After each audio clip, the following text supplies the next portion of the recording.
एक एक कर सभी प्रमुख हिंदू मंदिरों को वापस लेने की लड़ाई जो कभी सनातनियों ने राम लला हम आएंगे मंदिर वहीं बनाएंगे से शुरू की थी, वो अब जाके नंद लला हम आएंगे माखन वहीं खिलाएंगे पर पहुंच गई है। यानी राम मंदिर विवाद के खत्म होने के बाद अब सभी की निगाहें मथुरा के कृष्ण जन्म स्थान पर टिक गई है। यह मामला भी कोर्ट पहुंच चुका है और सुनवाई पर कल फैसला सुनाया जाना था, लेकिन लेट लतीफी की नीति के तहत कोई भी फैसला नहीं सुनाया जा सका। साथ ही मस्जिद पक्ष ने आपत्ति जताई है और इस मामले में 18 जनवरी को अब फैसला सुनाया जाएगा। दैनिक जागरण की रिपोर्ट के अनुसार श्री कृष्ण जन्म स्थान पर विवाद के मामले में सोमवार को जिला जज की कोर्ट में शाही मस्जिद ईदगाह कमेटी ने अपनी आपत्ति दर्ज कराई, जिस पर अब 18 जनवरी को पुनः सुनवाई होगी। जिला जज की कोर्ट को कल यानी सोमवार को श्री कृष्ण जन्म स्थान पर अपना फैसला सुनाना था, जिसे कोर्ट ने बीते गुरुवार को सुरक्षित रख लिया था। सोमवार को जज के फैसला सुनाने से पहले शाही मस्जिद ईदगाह कमेटी ने आपत्ति दर्ज की, जिसे कोर्ट ने स्वीकार कर लिया। अब कोर्ट 18 जनवरी को इस आपत्ति पर सुनवाई करेगी।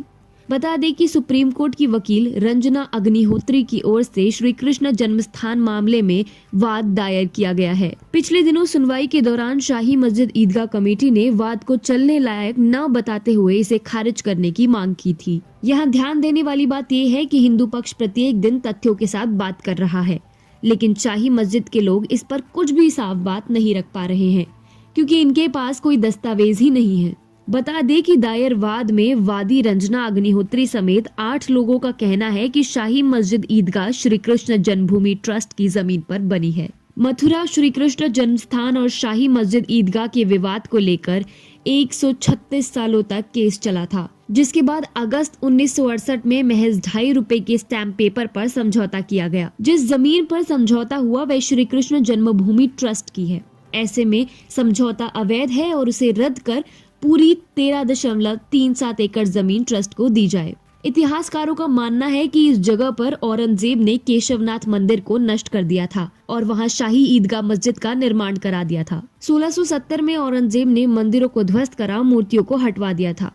इसके लिए मुगल शासक औरंगजेब ने बकायदा फरमान भी जारी किया था। मुगल शासन पर कई पुस्तकें लिखने वाले यदुनाथ सरकार तथा कई इतिहासकारों ने फरमान के बारे में विस्तार से लिखा है। साल 1935 में इलाहाबाद कोर्ट ने वाराणसी के हिंदू राजा को जमीन के कानूनी अधिकार सौंप दिए थे, जहां आज मस्जिद खड़ी है। रामनगरी अयोध्या में भगवान श्री राम मंदिर निर्माण शुरू होने के साथ ही भगवान श्री कृष्ण की नगरी मथुरा में श्री कृष्ण जन्म स्थान का मामला कोर्ट पहुंच गया है। स्थिति बिल्कुल राम मंदिर जैसी ही है। ये लोग मामले को धार्मिक बनाकर लेट लतीफी और ढुलमुल नीति अपना रहे हैं। राम मंदिर पर इसी तरह इन लोगों ने केस फंसाया था। कांग्रेस ने कोई ध्यान नहीं दिया, लेकिन मोदी सरकार आने के बाद स्थितियां फास्ट ट्रैक की गति से चलने लगी। वामपंथी और बुद्धिजीवियों की बात सुनी नहीं गई, जो सबसे ज्यादा ज्ञान बखारते थे। ऐसे में अब इस मामले में भी तेजी से सुनवाई हो रही है और मुस्लिम पक्ष कुछ कर नहीं पा रहा, क्योंकि सरकार भी विपरीत है, तथ्य भी नहीं है और तथाकथित बुद्धिजीवियों की बात तो कोई सुन ही नहीं रहा। इसलिए अब ये लेट लतीफी और ढुलमुल रवैया नहीं चलेगा।